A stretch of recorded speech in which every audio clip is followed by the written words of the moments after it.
This is your narrator, the Man in Black, again about to introduce tonight's Columbia program, Suspense. The story is The Pit And The Pendulum by Edgar Allan Poe, the adaptation by John Dixon Carr. Our guest is the distinguished American actor, Mr. Henry Hull, who plays the part of a prisoner of the Spanish Inquisition.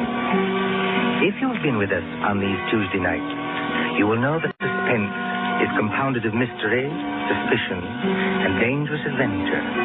To hold you in a precarious situation and withhold the solution until the last possible moment. And so it is with The Pit and the Pendulum and Mr. Hull's performance.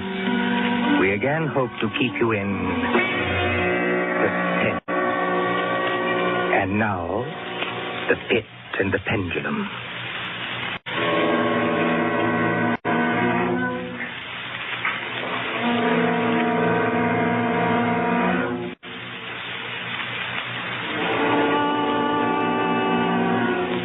I was sick unto death with that long agony. And when at length they unbound me and I was permitted to sit, I felt that my senses were leaving me. The sound of the inquisitorial voices seemed merged in one dreamy, indeterminate hum.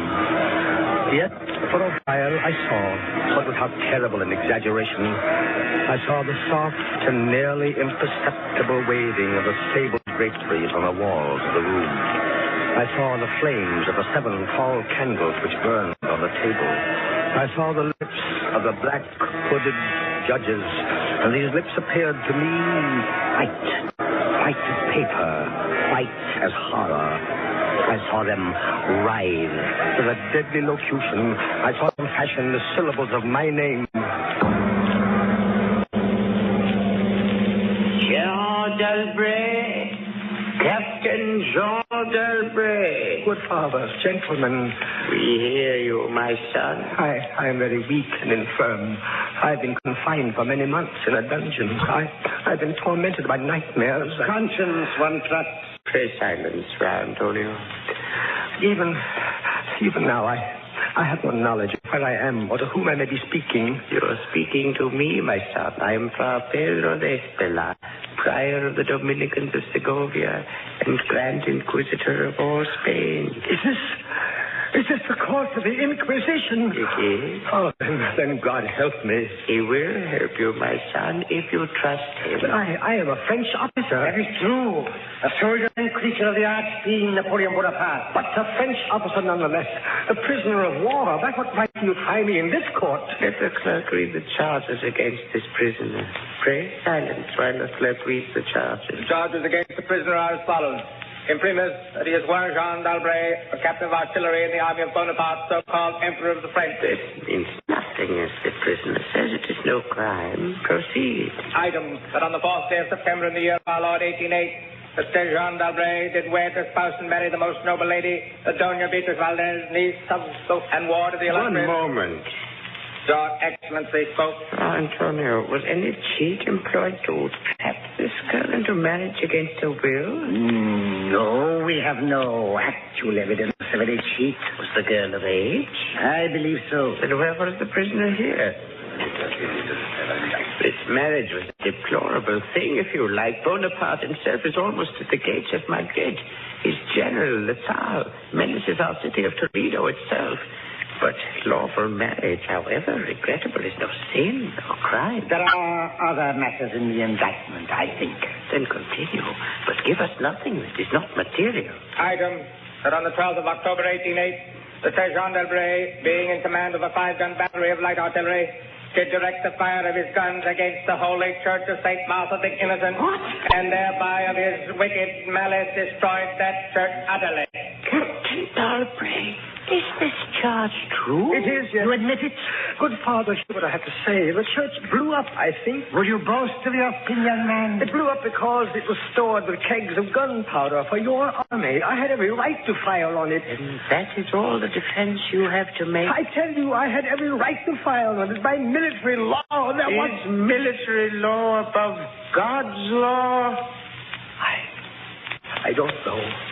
I did my duty, that's all. Long live the Emperor! Captain Dalbray, mark what I say. No man, however great his heresy, is ever condemned to be burnt in the fire. Fire. If he first recant and ignore the...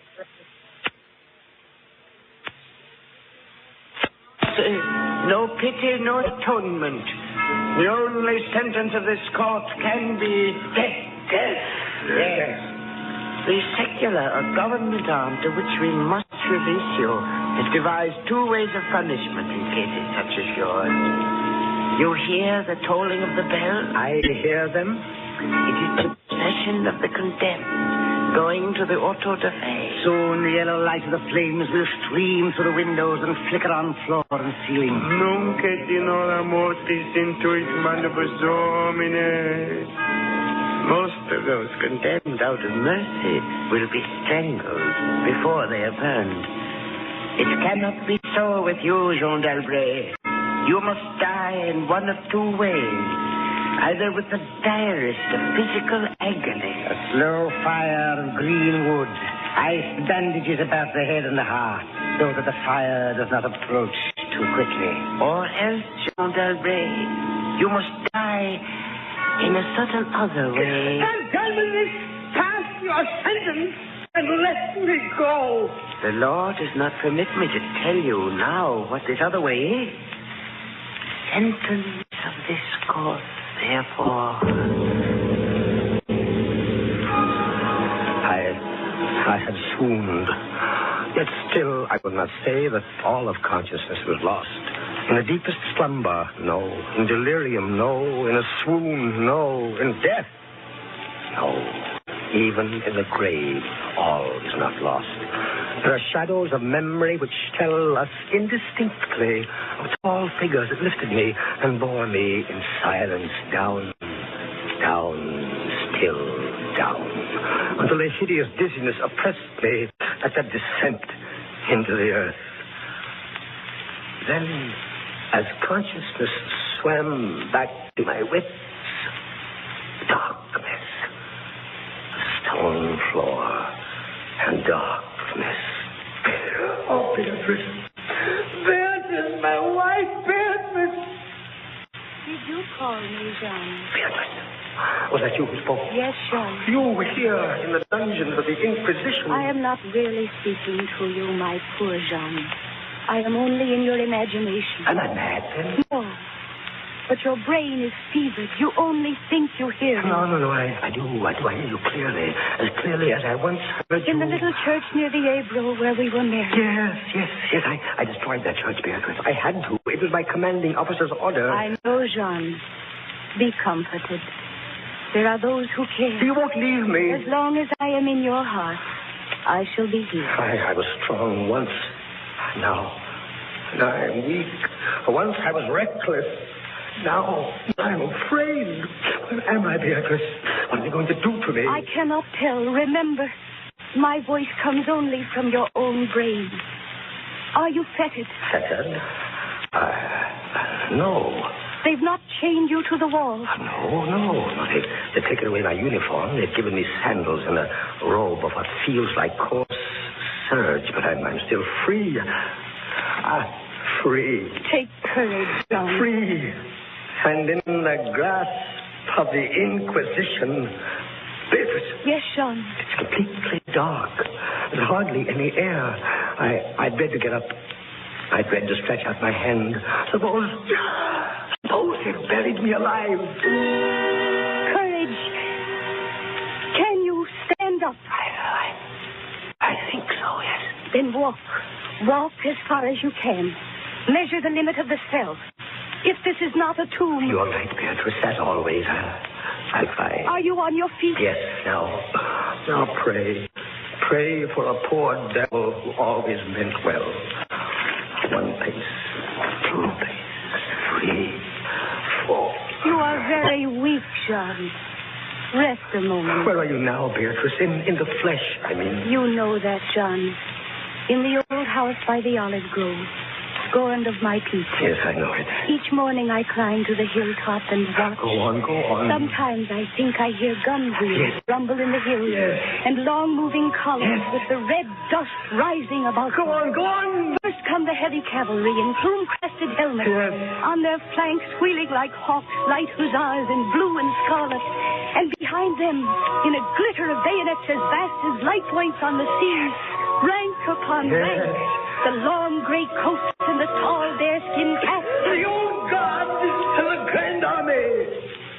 It is only a vision, my dear one. They do not come. Will they? Will they ever come, Beatrice? I cannot tell. Then I must face what has been prepared for me. Walk again, John. Try. Keep your hand in front of you. This rope, it impedes me. The floor is treacherous with slime. But I'll try. 4 paces. 5, 6, 7. It can't be a tomb. 8, 9. Look out! I'm all right. I fell to my knees. The rope tripped me. My hand is in front of me. It's lower than my face, but I feel nothing. Nothing, John. It's a pit. A circular pit. And I fell on the very edge of it. Oh, they would have made you walk into it. Yes. There's a loose fragment of rock just inside the edge. If I can dislodge it.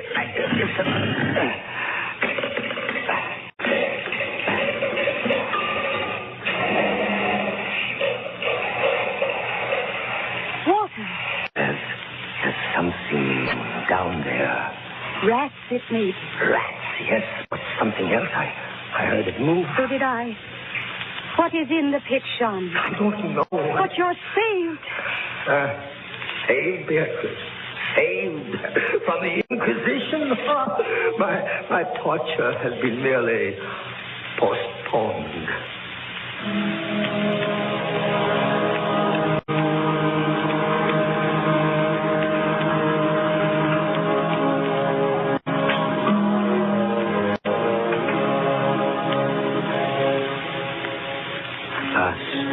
A deep sleep fell upon me. Sleep like that of death. How long it lasted, I know not. But when I opened my eyes once again, I could see. Yes, see.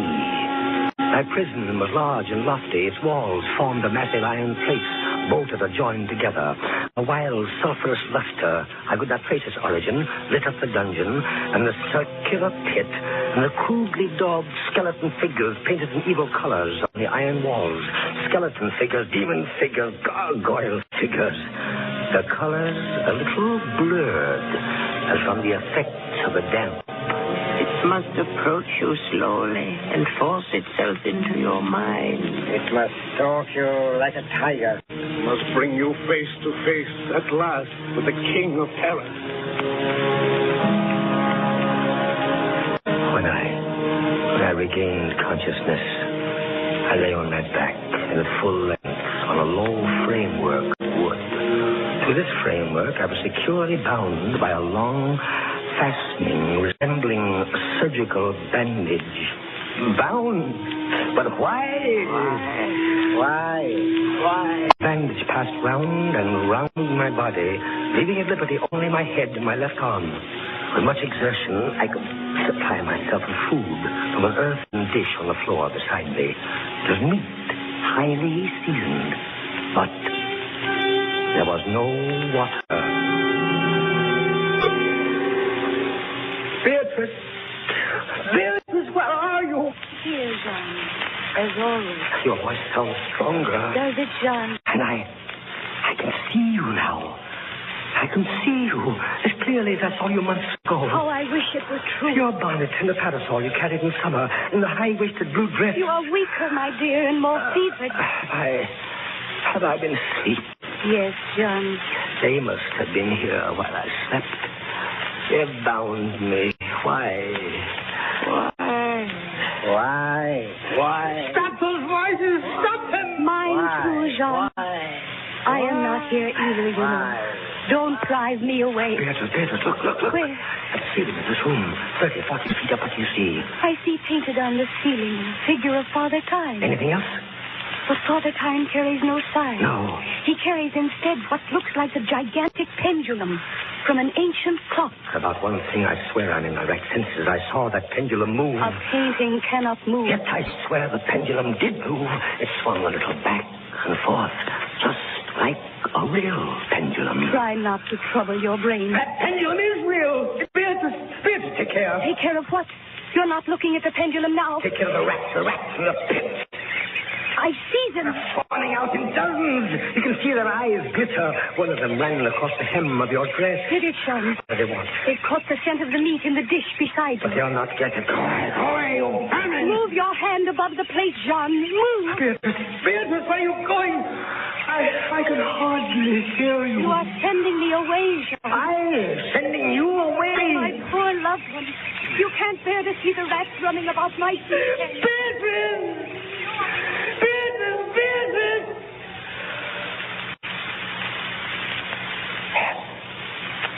Yes, it's true. There are cells swarming with vermin. There are others I had rather see here. I'd rather see.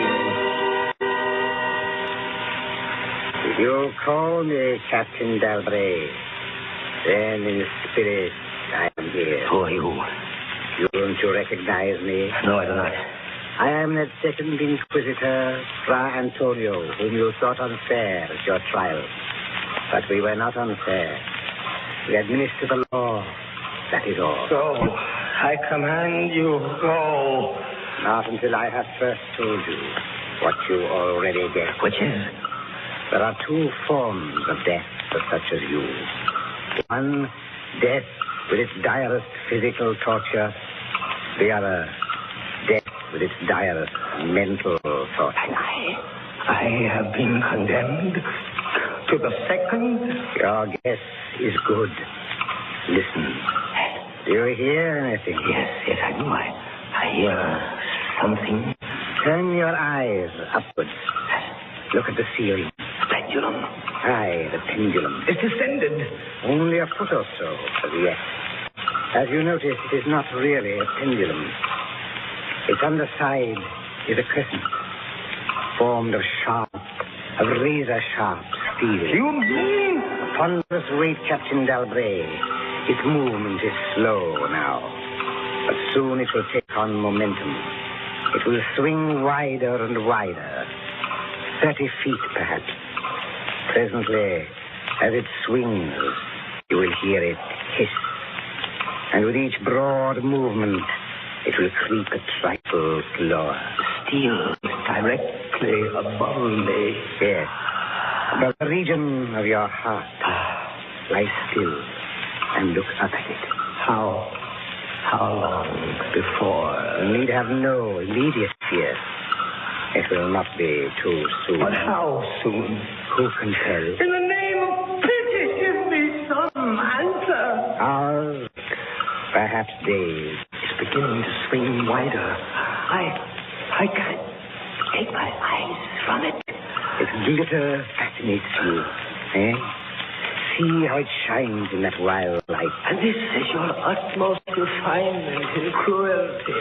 The law, Captain Dalbray, is never cruel. And now, still in spirit, I leave you to your meditations. It will not be too soon. Minutes, hours, days.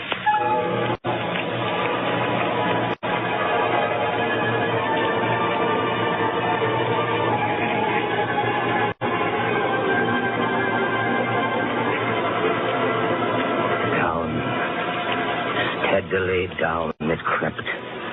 Days passed. It might have been many days before it swept so closely as to fan me with its morbid breath. Minutes. Hours.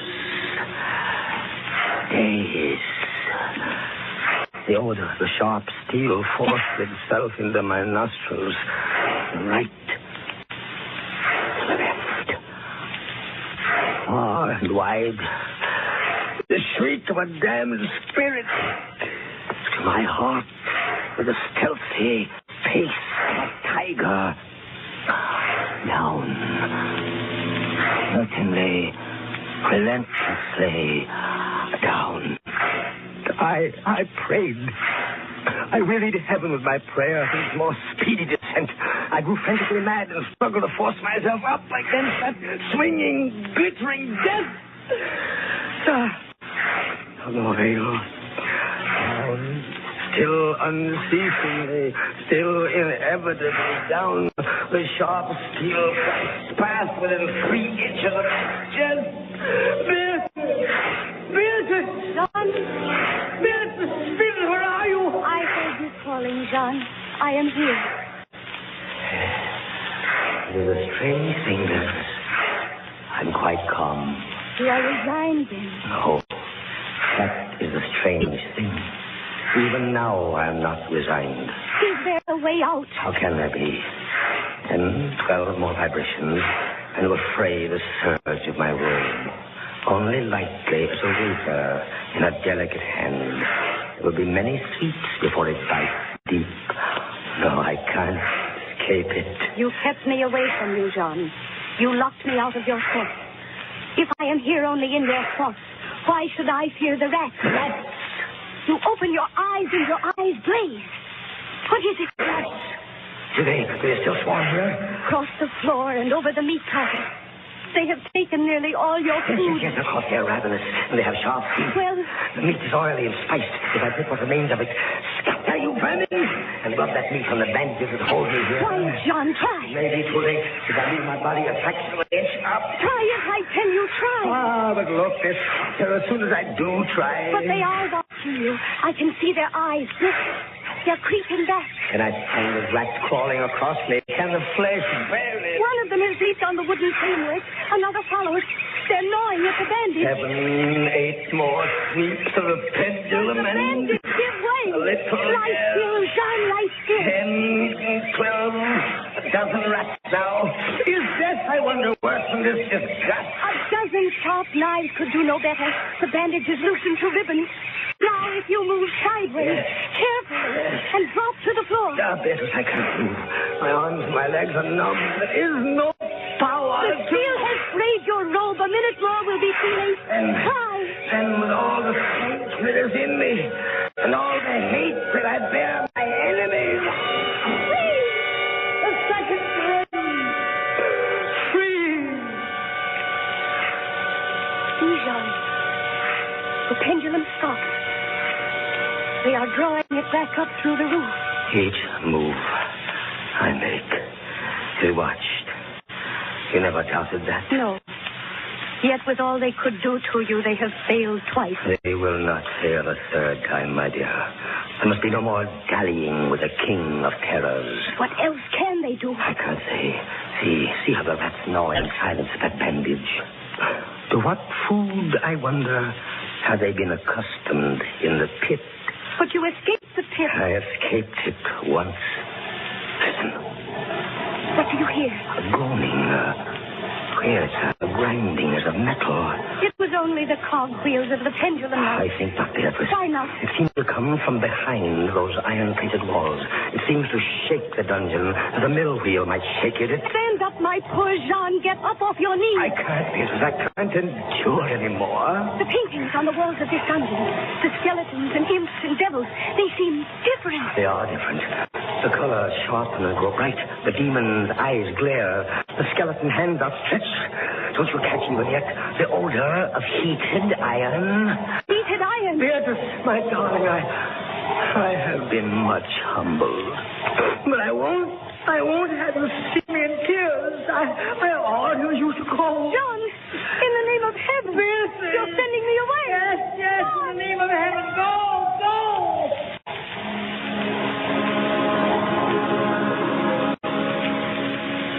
A suffocating heat pervaded the prison. A deeper glow settled in the painted eyes that glared at me. I could draw no breath of air into my lungs. Against the loom of that fiery destruction, the thought of the pit and its coolness come like a soothing balm. I staggered to the edge of the pit. I looked into it. The enkindled walls and roof lighted it to its depths. Yet for one wild moment, even then, I refused to believe the horror of what I saw beneath me. Does the pit please you, Captain Dalbray? Does the pit? Merciful God, anything but that! And how shall you avoid it? Look. This dungeon has changed its shape. That is true. The walls are closing in. It was formerly a square, and now it is flattening Slowly toward the center to force me into the pit. Of course. It'll force you along with me. Again, apparently you must be told, Captain Dalbray, that you are speaking only to your own sick fancy. I am not here at all. Farewell. And now closer and closer through the red burning walls, forcing me into the pit with a swiftness that left me no time for thought. I shrank back, but the closing walls pressed me relentlessly onward. At length, for my seared and writhing body, there was no longer an inch of foothold. I spotted on the edge of the pit.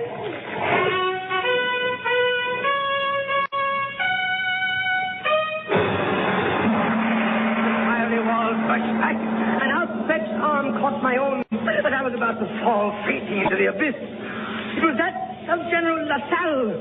The French army had entered Toledo. The Inquisition was in the hands of its enemies.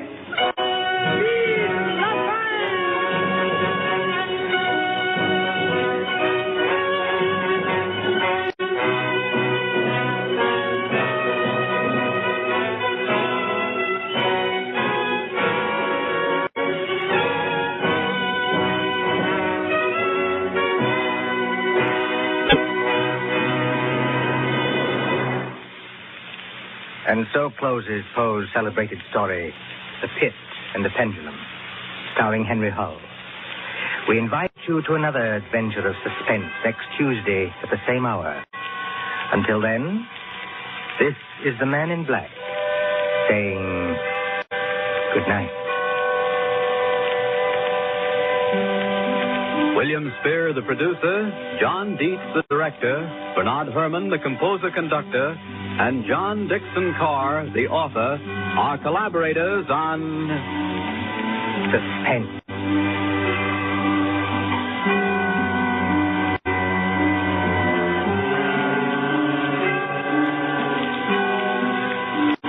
This is the Columbia Broadcasting System.